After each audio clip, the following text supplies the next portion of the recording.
Hello everyone, again welcome to my YouTube channel. My name is Dr. Dilip Kumar and I'm founder CMD. Last video मैंने बनाई थी जिसके ऊपर हमने DPT में एचईसी कैरिकुलम के ऊपर डिटेल में बात की थी, लेकिन सिर्फ शुरू वाले जो 2 साल है, फर्स्ट ईयर और सेकंड ईयर, उससे ही जो एक देखने वाला बंदा है जो स्पेशली पाकिस्तान का जो फिजियोथेरेपिस्ट है, अगर वो उसको देखेगा तो मेरे ख्याल से उस वक्त मैसेज पहुंच गया होगा कि हम बेसिकली कहना क्या चाह रहे हैं, या स्पेशली मैं अपनी वीडियो में कहना क्या चाह रहा हूँ कि कितना ब्लंडर है, कितना मिस मैनेजमेंट है, कितनी डिसअपॉइंटमेंट है पाकिस्तानी फिजियोथेरेपिस्ट को जब वो अपने कैरिकुलम को उठा के देखते हैं और वो दूसरे मुल्क से कंपेयर करते हैं। हम क्यों दूसरी चीज़ों से कंपेयर करते हैं? देखिए, रेफरेंस हर चीज़ का ज़रूरी है। जब तक हमारे पास रेफरेंस नहीं होता, एक ट्रेडमार्क नहीं होता, हम कंपेयर के बगैर हम नहीं पता चल पाएगा कि हम किस कॉम्पिटिटिव लेवल पे हैं, हमारा कंपटीशन किससे है।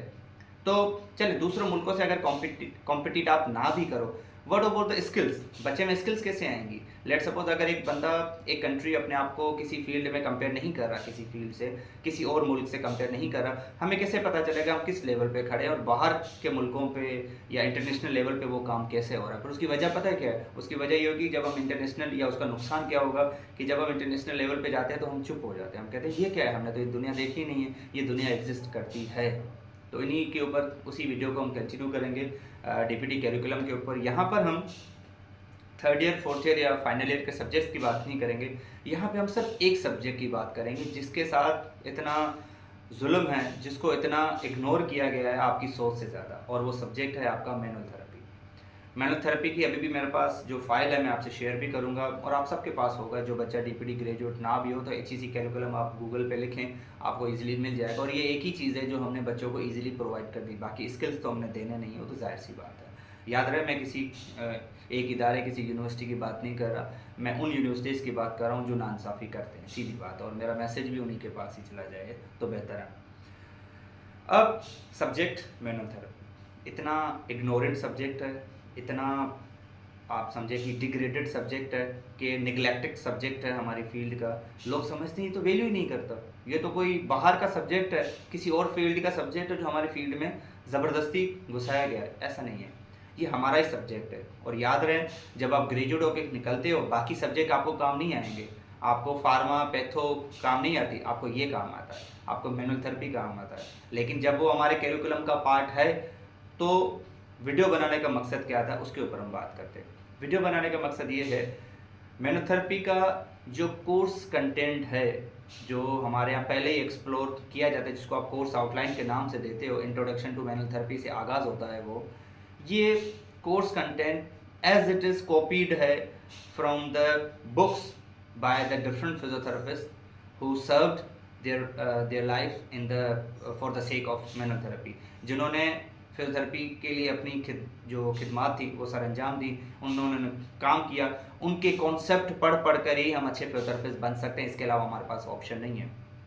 तो उनकी बुक्स की शुरू वाली जो कोर्स कंटेंट है, उनको कॉपी करके यहाँ पे चिपकाया गया है, और हमें बताया जाता है कि ये हमारी कोर्स आउटलाइन है। ठीक है, आप उसको पढ़ाओ भी तो उस हिसाब से ना, आप वो मयार भी तो वो रखो, चेंजेस भी तो लाओ। मैं आपको मिसाल देता हूँ, 3 नाम लेता हूँ मैं आपके सामने। कैल्टनबॉर्न, जिसको father of classic manual therapy कहा जाता है, एंड नो डाउट आज तक जितने भी कॉन्सेप्ट उनके, जो कैल्टनबॉर्न का कॉन्सेप्ट आया था, if I am not wrong, वो 1950s में आया मेरे ख्याल से, तो वहाँ पे उसने कैल्टनबॉर्न का कॉन्सेप्ट दिया था। फ्रेडी कैल्टनबॉर्न, जिसको कहा जाता है। Then you have a Brian Mulligan, जिसको father of advance manual therapy कहा जाता है, and then you have a Maitland. इन तीनों की बुक्स उठा के देख लें, इन तीनों के बुक्स के कोर्स कंटेंट को कॉपी करके आपके मैनुअल थेरेपी का सब्जेक्ट बनाया गया। कितनी अजीब बात है कि जब बच्चा आगे निकलता है और मैनुअल थेरेपी के वर्कशॉप वगैरह अटेंड करता है, तो वो उसको ये नहीं पता होता कि ये हमारे सब्जेक्ट के ऑलरेडी टॉपिक्स हैं, हमारे सब्जेक्ट की कोर्स आउटलाइन है, लेकिन हमें ढंग से नहीं पढ़ाई गई। जब हमें अच्छे से नहीं पढ़ाई जाती तो वजह फिर हम इधर उधर वर्कशॉप्स अटेंड करते, और फिर यही ऑर्गेनाइजेशन, यही बच्चे इशू करते हैं कि वन डे वर्कशॉप सीखने से क्या होगा। भाई, वन डे वर्कशॉप सीखने से अगर कुछ नहीं होगा, फॉर एग्जांपल, या 2 डेज़ के वर्कशॉप से कुछ नहीं होगा, तो यही सवाल आप अपनी यूनिवर्सिटी से भी पूछ सकते हो कि 5 साल में आप लोगों ने क्यों नहीं पढ़ाया हमें।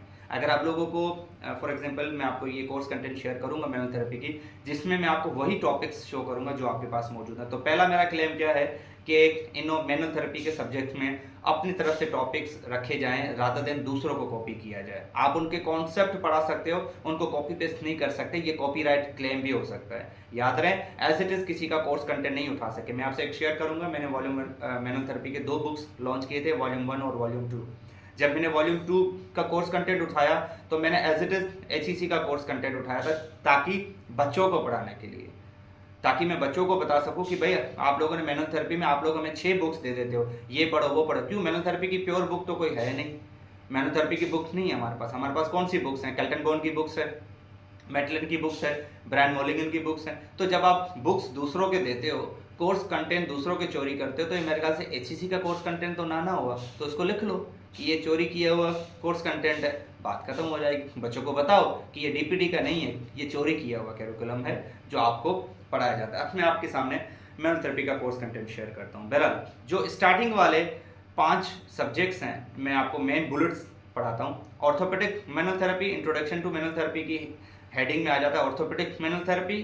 चैप्टर 2 प्रिंसिपल्स है, चैप्टर 3 ट्रांसलेटरिक जॉइंट प्ले है, टेस्ट ऑफ फंक्शंस है, 5 OMT orthopaedic manual therapy evolution है, स्पाइनल जॉइंट मोबिलाइजेशंस हैं 6 चैप्टर, 7वां OMT ट्रीटमेंट है, स्पाइनल सिंड्रोम है, मैनुअल थेरेपी असेसमेंट है।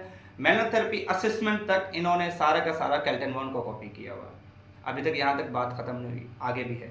आगे क्या है? मैनुअल थेरेपी असेसमेंट में सबसे पहला कॉन्सेप्ट है मेटलन एंड मोलिगन कॉन्सेप्ट, जो कि एक लाइन में लिखा हुआ।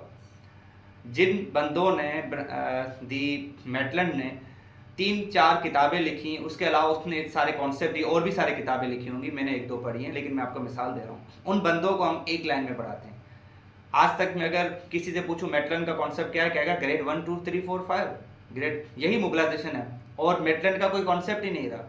मोलिगन का पूछूं तो वो कहते हैं कि स्नैग है, MWM है, बस दुनिया खत्म होगी। उस बंदे ने इतनी किताबें लिखी ब्रायन मोलिगन को, जिसको father of advance manual therapy कहा जाता है, उसको हमारे यहाँ पाकिस्तान में एक लाइन में पढ़ाया जाता है। तो कितनी क्या कहना है इसके लिए, कोई लफ्ज़ नहीं मिल रहा कि कितनी एक शर्म की बात है कि इतना बड़ा सब्जेक्ट और उसमें एक लाइन में आप लोगों ने उनके कॉन्सेप्ट को पढ़ा दिया। तो ये तो उनके लिए बेइज्जती है कि जिन बंदों ने अपनी ज़िंदगी दे दी, 40 से 50 साल ज़िंदगी दे दी, उसने किताबें लिखी, कॉन्सेप्ट दिए। आज भी जो हम रूल रेगुलेशन पढ़ते हैं फिजियोथेरेपी में, मोबिलाइजेशन वर्ड यूज़ करते हैं, मैनुअल थेरेपी पढ़ते हैं, उनको फादर ऑफ मैनुअल थेरेपी कहा जाता है। उनको हम किस तरह पढ़ा रहे हैं? एक लाइन में। बहरहाल यहाँ तक बात नहीं खत्म हुई, फिर आगे बढ़ते हैं।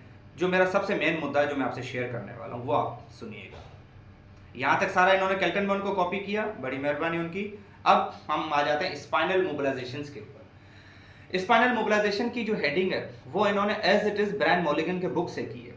ब्रायन मोलिगन का बुक है एक, the manual concepts of Mulligan, और उसका पहला चैप्टर है सर्वाइकोजेनिक हेडेक, जिसमें 7 टेक्निक्स मेंशन्ड है। Headache, reverse headache snag, reverse headache snag and traction. फिर इसी के सेल्फ है, तो ये हो गए 6, और FRT फ्लेक्शन रोटेशन टेस्ट है। 7 टेक्निक्स सर्वाइकोजेनिक हेडेक चैप्टर नंबर 1 में है। 30 पेजेस की ये बुक है, मैं आपसे सॉफ्ट कॉपी में शेयर करूंगा। इनकी कोर्स कंटेंट को उठा के इन्होंने डाला, अगर आप इनको भी काउंट करेंगे तो ये भी 7 ही हैं। अब क्या हमें अगर ये मोलिगन उस तरफ पढ़ाया जाए DPT लेवल पे, तो हमें फिर ये certified Mulligan practitioner, certified manual therapy courses करने की ज़रूरत पड़े? नहीं, लेकिन हमें ये उस लेवल का नहीं पढ़ाया जाता। तो मैं बच्चों को बताता चलूँ कि जो लोग मोलिगन पढ़ते हैं फिर कहते हैं कि आप इधर उधर क्यों भटक रहे हो, इधर उधर भटकने वालों के लिए ये जवाब है मेरा कि मोलिगन को पढ़ाना हमारा प्राइमरीली डोमेन है, हमारे DPT का पार्ट है। हमें ये बाहर की चीज़ नहीं है, ये हमारे डोमेन की पार्ट है। और अगर डोमेन सीखना हो तो HEC का करिकुलम उठा के देख लो, आपको पता चल जाएगा स्पाइनल मोबिलाइजेशन वाले चैप्टर में कि ये जो 7 टेक्निक्स इन्होंने हेडेक स्नैक, रिवर्स स्नैक लिखी हैं, ये किसी पाकिस्तानी या एशियन फिजियोथेरेपिस्ट ने नहीं दी, ये बाय ब्रायन मोलिगन ने दी गई है, और उसकी बुक्स में भी मेंशन्ड है, लेकिन हमें पढ़ाई जाती है। लंबर स्नैक, रिवर्स स्नैक, ये सब पढ़ाई जाती है। और ये मैं किसी और सब्जेक्ट की बात नहीं कर रही, मैनुअल थेरेपी सब्जेक्ट की बात कर रहा हूँ। तो इतना बड़ा कोर्स कंटेंट, और वो एक सेमेस्टर में हमें पढ़ाया जाता है, और एट दी एंड जब बच्चा निकलता है तो उसको मैनुअल थेरेपी का कख नहीं पता होता। उनको ये नहीं पता कि मोबिलाइजेशन और मैनिपुलेशन में फ़र्क क्या है, मोबिलाइजेशन और ग्लाइड में फ़र्क क्या है, स्नैक क्या है, नेक क्या है। वजह है कि आप लोग एक इतना बड़ा समुद्र जितना सब्जेक्ट है और उसको एक तालाब जैसी चीज़ में ला के अगर घुसा दोगे तो डेफिनेटली इट वॉन्ट वर्क, ये वर्क नहीं करेगा। अब यहाँ पे सल्यूशन क्या है? टॉन्ट तो मैंने कर दिया, तंज भी कर दिया, लोग तपेंगे इस बात पे, जाहिर सी बात है तपेंगे, क्योंकि सच कड़वा होता है। हल इसका क्या है? इसका हल ये है, लास्ट वीडियो में मैंने बहुत सारे सब्जेक्ट ऐसे बताए थे जो थोड़े से काइंड ऑफ गैर ज़रूरी थे, they were not as mandatory as these subjects are. तो क्यों ना उन सब्जेक्ट्स को रिप्लेस करके आप यहाँ पे ऐड कर दो। फॉर एग्जाम्पल आप मैनुअल थेरेपी 1 to 3 क्यों नहीं कर देते? आप केल्टनबॉर्न को मैनुअल थेरेपी 1 में रखो, मेटलन को मैनुअल थेरेपी 2 में रखो, ब्रायन मॉलिगन को मैनुअल थेरेपी 3 में रखो, और किसी और सीरेक्स को मैनुअल थेरेपी 4 में रखो। 2 साल आप हमें मैनुअल थेरेपी पढ़ाओ, बाहर की डिग्री उठा के देख लो, 5 साल में 3 साल उनको, 2 साल उनके क्लिनिकल रोटेशंस होते हैं। तो क्लिनिकल रोटेशन में उनको कोई सब्जेक्ट हमारी तरह प्रेजेंटेशन में नहीं दिए जाते, उनको क्लिनिकल करवाया जाता है। बेसिकली हमारे यहाँ क्या होता है, सुपरवाइजर चलता है, ग्रुप बनाकर आगे आगे हमारे साथ वार्ड में घुसता है, वहाँ पे बाकी हेल्थ केयर प्रोफेशनल आ जाते हैं, सुपरवाइजर उधर से मुंह उठा के भाग जाता है। ये ACCP के सब्जेक्ट हैं, सुपरवाइज क्लिनिकल प्रैक्टिस के सब्जेक्ट्स हमारे यहाँ फॉलो होते हैं। आप किस दुनिया में जी रहे हो, किस सब्जेक्ट की बात कर रहे हो? तो इसका हल मैं आपको बताता हूँ। आप मैनुअल थेरेपी 1 रखें, मैनुअल थेरेपी 1 पूरा एक सेमेस्टर हो जिसमें सिर्फ केल्टनबॉर्न का कॉन्सेप्ट पढ़ाया जाए। थोड़ी तो उनको इज्जत दो जिनके सब्जेक्ट्स के बुनियाद पे आप लोग इतना पैसा कमा रहे हो, इदारे इतना कमा रहे हैं। मैनुअल थेरेपी 2 में आप सिर्फ ब्रायन मॉलिगन पढ़ाओ, पहले उसका कॉन्सेप्ट पढ़ाओ। एक लाइन में आपने मेटलन और मॉलिगन कॉन्सेप्ट रखा हुआ है। मेरे ख्याल से अगर शायद वो देख लेते तो वो हंसते हमारी इस बात पे कि क्या पढ़ाया जा रहा है। तो यही वजह है जब बच्चा ग्रेजुएट होता है उसको मैनुअल का कख नहीं पता होता। अब इससे भी शर्मनाक जो बात है वो आगे है, वो मैं आपको आगे दिखाता हूँ। अब लास्ट वाला आप टॉपिक उठा के देखें इसी सब्जेक्ट का, मैनुअल थेरेपी का, जिसके ऊपर मैं बात कर रहा हूँ कि मैनुअल थेरेपी 2 साल होनी लाजमी है। सब्जेक्ट कौन कौन से कट करोगे? एक फार्मा कट कर दो। फॉर एग्जाम्पल आप पाकिस्तान स्टडी उठा के देख लो, मैंने बताया ना इतनी तो हिस्ट्री नहीं है जितनी हमें बार बार पढ़ाई जाती है, मैट्रिक से तो हमें पढ़ाया जाता है, खत्म करो। सोशियोलॉजी को खत्म करो, एथिक्स को खत्म करो। क्या हमें बेसिक आप लोग मॉरल सिखा रहे हो? पहले खुद तो मॉरल सीख लो कि कैरिकुलम कैसे बनाया जाता है, आपको किस यूनिवर्सिटी में क्या कराया जाता है, पहले खुद तो सीख लो, फिर हमें सिखा लीजिएगा। कंप्यूटर 2 सेमेस्टर आपने रखा हुआ, 1 सेमेस्टर कर दो, बायोस्टेट कर दो। आप मुझे बताओ, मैं आप लोगों को सब्जेक्ट्स गिनवाता हूँ कौन कौन से सब्जेक्ट हटाने। और मेरे ख्याल से कॉमन सेंस की बात है कि 22 साल में 60 से 70 साल फिजियोथेरेपी को फील्ड को हुआ है, 22 साल DPT की फील्ड को हुआ है, किसी ने ये मुद्दा तक नहीं उठाया कि क्या चेंजेस लाने चाहिए, क्या चेंजेस नहीं लाने, ये हमें बताना पड़ रहा है। कितनी अजीब बात है कि मैनुअल थेरेपी के मतलब सीनियर्स यहाँ पर बैठे हुए हैं, उन्होंने कभी इस बारे में बात नहीं की। सोशल मीडिया पे तो हल्ला गुल्ला मचा रहता है कि किसी के वर्कशॉप के ऊपर टॉपिक कर लिया, किसी के ऊपर उसके ऊपर बात कर ली, किसी वहाँ पर तो डोमेन और नॉन डोमेन की बात होती है कि ये हमारा डोमेन। यहाँ पर क्या हुआ, जो आपके डोमेन की चीज़ें हैं जनाब, जिनकी लाखों में आप लोग फीस देते हो, तो कुछ तो अपनी हक हलाली करो, कुछ तो अपनी वसूली करो, बाकी चीज़ों को बाद में देखा जाएगा। अब सबसे जो शर्मनाक बात है वो ये है आपके सामने, integrated manual therapy. Manual therapy की कोर्स सब्जेक्ट का लास्ट सेगमेंट उठा के देख लो, आपको पता चल जाएगा कि इंटीग्रेटिव मैनुअल थेरेपी में किसकी बात कर रहा हूँ, किस भला की बात कर रहा हूँ। इंटीग्रेटिव मैनुअल थेरेपी सब्जेक्ट का लास्ट कंपोनेंट है, उसके शुरू वाली कुछ लाइन्स आप लोग देखिएगा वो क्या है। पोस्टरल कंपनसेशन ऑफ स्पाइन, ये टॉपिक्स हैं, मुझे नहीं लगता इनका जिक्र भी होता होगा हमारी यूनिवर्सिटीज में, मैं आपको बताता हूँ।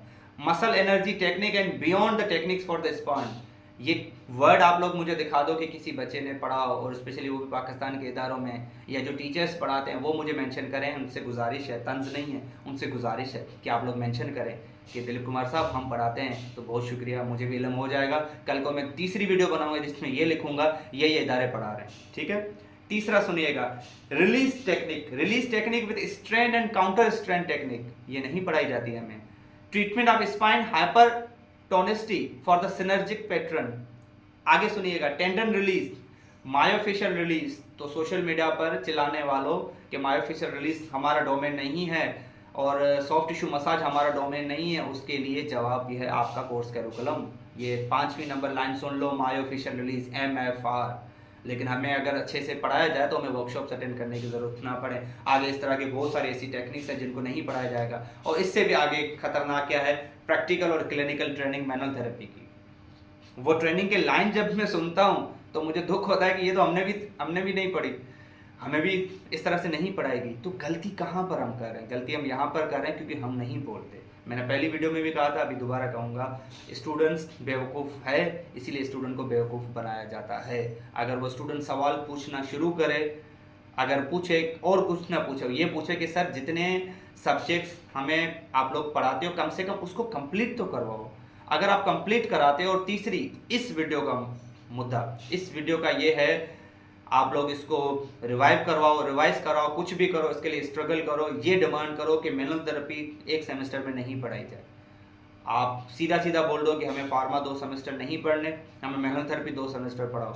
एक्स्ट्रा क्लासेस भी तो होती हैं, एक्स्ट्रा सब्जेक्ट भी तो लगते हैं। चलें, एचईसी का करिकुलम रिवाइज करने की ज़रूरत नहीं है, ठीक है, स्टूडेंट नहीं कर सकता। एक्स्ट्रा क्लासेस का नाम सुना हुआ है ना, एक्स्ट्रा क्लासेस लगती हैं। आप कहें कि एक्स्ट्रा क्लासेस हमारी मैनुअल थेरेपी में लगाई जाए, हमें मैनुअल थेरेपी का जो प्रैक्टिकल पार्ट है ये पढ़ाया जाए। और अगर कोई यूनिवर्सिटी, कोई इदारा, कोई कॉलेज ये मैनुअल थेरेपी की लैब्स कंप्लीट कराता है तो काइंडली मेंशन करें, ताकि हमें भी पता चले ये हो रहा है। Because I have been travelling throughout the Pakistan, almost Pakistan में मैं वर्कशॉप्स वगैरह करवाता हूँ। इतना तो मुझे इल्म है कि अगर बच्चा मैनुअल थेरेपी से अच्छे से, ये मैं अपना पर्सनल एक्सपीरियंस शेयर कर रहा हूँ, बच्चे को अच्छे से मैनुअल थेरेपी पढ़ा दी जाए, बच्चा दर बदर नहीं होगा। बच्चा देखें, रोजगार बेरोजगारी इज अनदर थिंग, उसके ऊपर हम बात नहीं कर रहे, लेकिन स्किल्स की जहाँ तक बात हो रही है वहाँ पे ये बात हो रही है। तो इस वीडियो का मकसद क्या है कि मैनुअल थेरेपी को एक सब्जेक्ट में नहीं पढ़ाया जाए। मैनुअल थेरेपी कम से कम 2 साल है, और मैनुअल थेरेपी अगर 2 साल आप कम से कम पढ़ाते हो तो सब्जेक्ट कौन से रिप्लेस करने हैं, ये आपके सामने सब्जेक्ट्स हैं। जो फजूल के सब्जेक्ट, फजूल तो नहीं कहूँगा, इल्म है, एजुकेशन है, लेकिन इसको लिमिटाइज किया जा सकता है। आप कंप्यूटर को 1 सेमेस्टर तक रखो, फार्माकोलॉजी को 1 सेमेस्टर तक रखो, बायोस्टेट को 1 सेमेस्टर रखो, मैथ इस्लामिक स्टडी को लिमिटाइज कर लो, आपको पता चल जाएगा कि 3 सेमेस्टर निकल जाएंगे। 1 सेमेस्टर में तो पढ़ाया जाता है मैनुअल थेरेपी, 3 सेमेस्टर और निकालने हैं ना, और सॉरी 3 सब्जेक्ट और निकालने हैं ना। मैं आपको 3 सेमेस्टर सब्जेक्ट बता दिए। पैथो को 1 सेमेस्टर में रखो, 2 सेमेस्टर ना करो। 1 सेमेस्टर मिल गया आपको, 1 सेमेस्टर फार्मा का दो, दूसरा मिल गया, तीसरा सेमेस्टर आप बायोस्टेट से ले लो, इस्लाम पाकिस्तान स्टडी से ले लो, आपको पता चल जाएगा। तो मेरी यही गुजारिश है कि जो लोग इस बात से मुत्तफिक हैं, एग्री हैं, वो उस बात से सिर्फ अपनी डिमांड करें। नहीं तो नहीं चेंजेस ला सकते, लोग बोलेंगे भाई इस तरह के चेंजेस नहीं आ, जो कि सब कुछ पॉसिबल है पाकिस्तान में। तो उनके लिए सिर्फ इतनी गुजारिश है कि अपने मैनुअल थेरेपी के सब्जेक्ट्स को, जब स्पेशली आप ग्रेजुएट हो रहे हो, अच्छे से अपनी टीचर से पढ़े। आई नो देयर इज़ मैं खुद सीनियर से पढ़ा हूँ, तो वहाँ पे क्वालिफाइड फैकल्टी है। आप लोग उनसे गुजारिश करें, सर जो एक्स्ट्रा क्लासेस लगती हैं उसमें हमें मैनुअल थेरेपी पढ़ाई जाए। और मैनुअल थेरेपी का मकसद भी प्रैक्टिकल है, सिर्फ प्रेजेंटेशन देना नहीं है, थ्योरी में नहीं पढ़ाना हमने मोबिलाइजेशन और मैनिपुलेशन, आप उसको करवाएं। तो लास्ट में मैं यही गुजारिश करूंगा कि मैनुअल थेरेपी 1 सेमेस्टर का काम नहीं है, मैनुअल थेरेपी कम से कम हमें 2 साल पढ़ाई जाए, यही इस वीडियो का मकसद है। तो इंशाल्लाह नेक्स्ट वीडियो में मिलेंगे किसी नए टॉपिक के साथ। Thank you so much.